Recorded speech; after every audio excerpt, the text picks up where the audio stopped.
Bismillahirrahmanirrahim. Assalamu alaikum. Welcome back, dear students.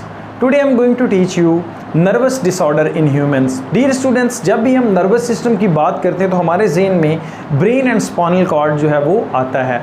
अब ये जो ब्रेन से एसोसिएटेड डिसऑर्डर्स या डिजीज़ होंगे उनको हम नर्वस डिसऑर्डर्स बोलते हैं, जिसमें हमारे पास जो इस बुक के अंदर शामिल हैं वो आपके पास हैं Parkinson disease, epilepsy and Alzheimer disease. तो सबसे पहले हम आते हैं पार्किंसन डिजीज़ की तरफ। डियर स्टूडेंट्स, पार्किंसन डिजीज़ में ऐसा होता है कि जो पेशेंट होता है वो उसकी सोच जो है या उसकी जो सोचने की एबिलिटी है वो तो ठीक रहती है, बट प्रॉब्लम क्या होती है कि जो उसकी मोटर पावर्स होती हैं उस पर उसका कंट्रोल नहीं होता।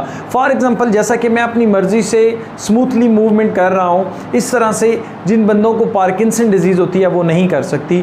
इनवॉलेंट्री ट्रेमर्स आते हैं कि वक्त के साथ साथ जो है वो उनको इस तरह से झटके लगना शुरू हो जाते हैं कि वो किसी भी चीज़ को पकड़ने से पहले उनके हाथ जो हैं वो कांपने शुरू हो जाते हैं, किसी भी तरह की स्मूथ मूवमेंट है वो नहीं कर सकते। इवन दैट अपनी शर्ट का बटन भी वो जो है वो बंद नहीं कर सकते, लिख नहीं सकते। तो इसको हम बोलते हैं involuntary tremors and as well as loss of motor power.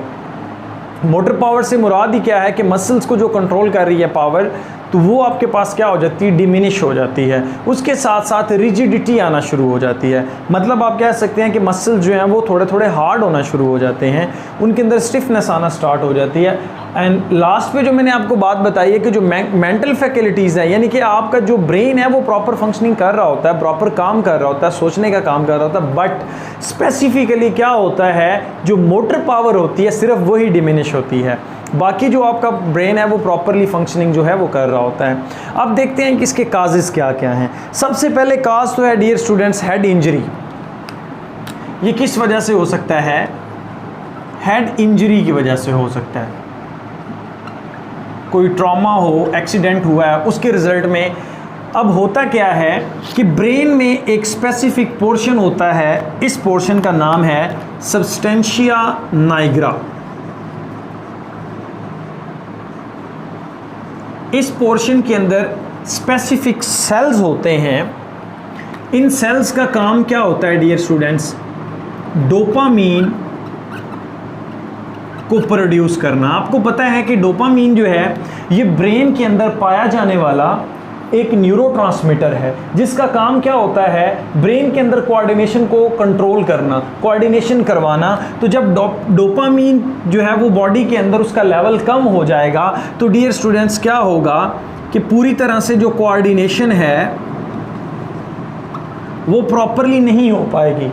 जब कोऑर्डिनेशन नहीं होती तो बेसिकली क्या होता है, उस बंदे की जो मोटर पावर है वो डिमिनिश कर जाती है। अब इसकी जो ट्रीटमेंट है डियर स्टूडेंट्स, काजेज आपने पढ़ लिए, सिम्टम्स पढ़ लिए, जो इसकी ट्रीटमेंट है वो बेसिकली क्या होती है, ट्रीटमेंट में आपको एक्टिवली जो है वो लेना पड़ता है डोपामीन। तो उसके लिए एल डोपा मार्केट के अंदर जो है वो टैबलेट अवेलेबल है। इसके अंदर बेसिकली क्या होता है, डोपामीन ही होता है जो वक्ती तौर पर डोपामीन की कंसंट्रेशन को बॉडी में हाई कर देता है, और इससे जो है वो इंसान जो उनको इनवॉलेंट्री ट्रेमर से थोड़े वक्त के लिए जो है वो आराम आ जाता है। फिर इसी तरह से रिसर्च ने जो साबित किया है, रिसर्च कहती है कि आपके पास एक ऐसी नेचुरली अकरिंग प्रोटीन है जिसका नाम है glial cell line derived neurotrophic factor. इस प्रोटीन का जो एक्सपेरिमेंट है वो मंकीज़ एंड रैट पे किया गया। बेसिकली ये क्या करता है कि ये अपटेक ऑफ डोपामीन को बॉडी के अंदर बूस्ट कर देता है, जिससे क्या होगा कि पार्किंसन डिजीज़ जो है अगर आप इसको ह्यूमंस के अंदर देते हैं उससे क्या हो सकता है कि इसकी ट्रीटमेंट जो है वो हो सकती है। उसके बाद हमारे पास आती है डियर स्टूडेंट्स एपिलिप्सी। एपिलिप्सी को हम साइजर्स डिसऑर्डर भी बोलते हैं, कन्वल्सिव डिसऑर्डर भी बोलते हैं। मतलब क्या, झटके लगते हैं इस केस में। जिस बंदे को एपिलिप्सी होती है उसको थोड़े टाइम के लिए with the passage of short time के लिए जो है वो झटके लगेंगे। अब इसमें क्या होता है डियर स्टूडेंट्स, जो बंदा है एक तो अपनी थोड़े से वक्त के लिए कॉन्शियसनेस को खो देता है, एंड एज वेल एज वो क्या करता है, उसके अंदर मोटर पावर जो है वो डिमिनिश हो जाती है थोड़े टाइम के लिए, एंड रैपिड इलेक्ट्रिक डिस्चार्ज हो जाता है। आपने पढ़ा होगा इससे प्रीवियस लेक्चर्स के अंदर जो हमने देखा था action membrane potential and resting membrane potential. तो डियर स्टूडेंट्स, वहाँ पर आपने पोलराइजेशन एंड डीपोलराइजेशन पढ़ी होती। तो जो डीपोलराइजेशन होती है basically it's this is called rapid electric discharge. इसको आप क्या बोलते हैं? एक्शन मेम्ब्रेन पोटेंशियल बोलते हैं। तो आपके पास जो इसका मेन काज है वो क्या होता है dear students? Over excitation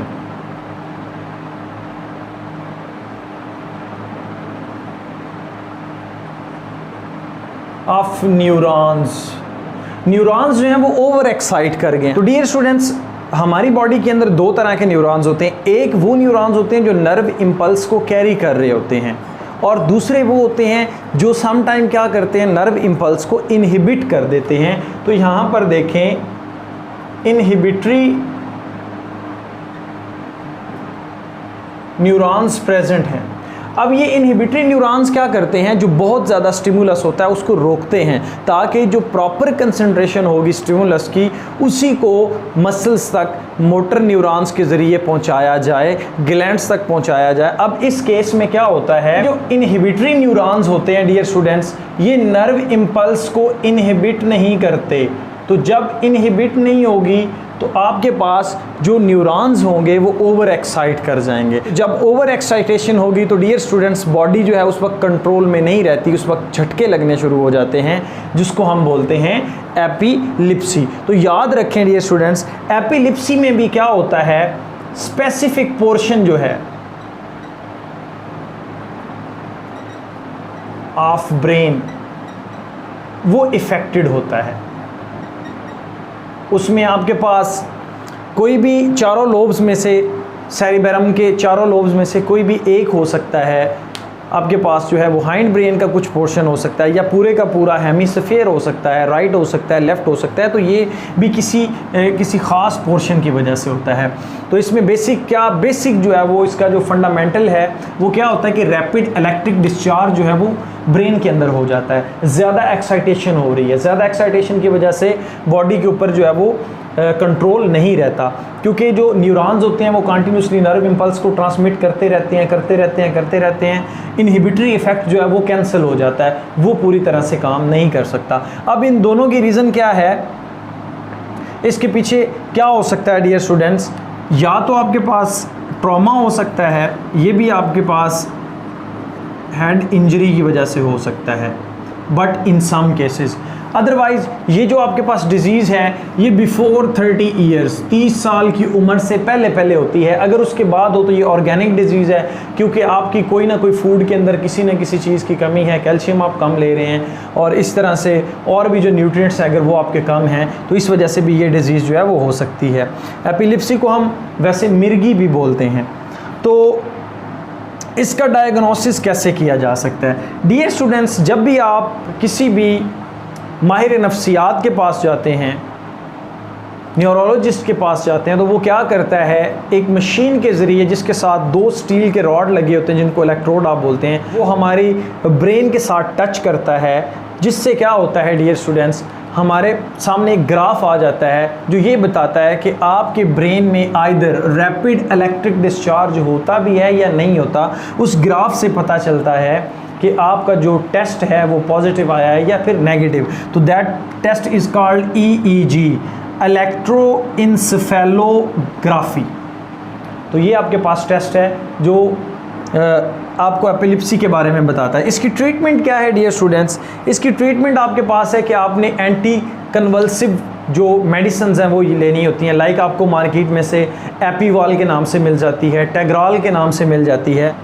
and एक चीज़ डियर स्टूडेंट्स याद रखें, ये जो एपिलिप्सी है ये आपके पास, अगर आप अल्कोहलिक हैं, अगर आप अल्कोहल यूज़ करते हैं तो फिर ये आपको बहुत ज़्यादा अग्रेसिव शो होगी आपकी बॉडी के अंदर, इसका जो इफ़ेक्ट है वो बढ़ जाएगा। और एक और बात जो इंटरेस्टिंग है एपिलिप्सी के बारे में वो भी बताता चलूँ डियर स्टूडेंट्स, जो इमोशनल डिस्टर्बेंस होती है वो भी बहुत रोल अहम प्ले करती है इस डिज़ीज़ के अंदर, मतलब इसको बढ़ाने में या इसको करने में। इसी वजह से जो एपिलेप्टिक पेशेंट्स होते हैं, जिनको मिर्गी होती है, उनको कहा जाता है कि ना वो ज़्यादा खुशी वाली जगह पर जाएँ ना वो ज़्यादा गम वाली जगह पर जाएँ, क्योंकि वहाँ पर भी ये डिज़ीज़ अपना एग्रेशन शो करती है। तो डियर स्टूडेंट्स, लास्ट में हमारे पास आती है अल्जाइमर डिज़ीज़।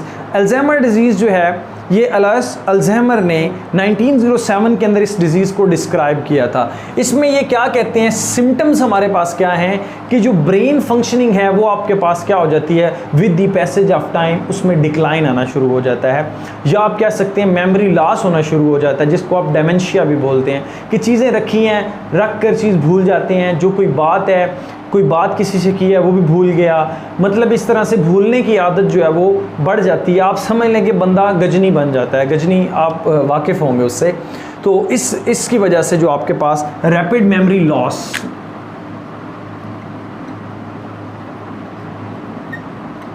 ये आपके पास बेसिकली किस वजह में हो रहा होता है, अल्जाइमर डिजीज़ के अंदर हो रहा है। अब इसके काजेज़ क्या हैं, काजेज़ इसके डियर स्टूडेंट्स आपके पास दो हैं। जो भूलने की आदत है ये बेसिकली या तो नस्ल दर नस्ल चल रही होती है, हेरिडिटरी है, मतलब जनरेशन टू जनरेशन रन करती है। सो आप कह सकते हैं कि कहीं ना कहीं जेनेटिक डिसऑर्डर है, कहीं ना कहीं ये आपके जीन्स में वो पाई गई है जो आपके पेरेंट्स से ऑफ स्प्रिंग, और इसी तरह से आपके एंसेस्टर्स जो हैं उनमें थी, तो आप डिसेंडेंट हैं उनमें ये चलती है, ये जनरेशन टू जनरेशन।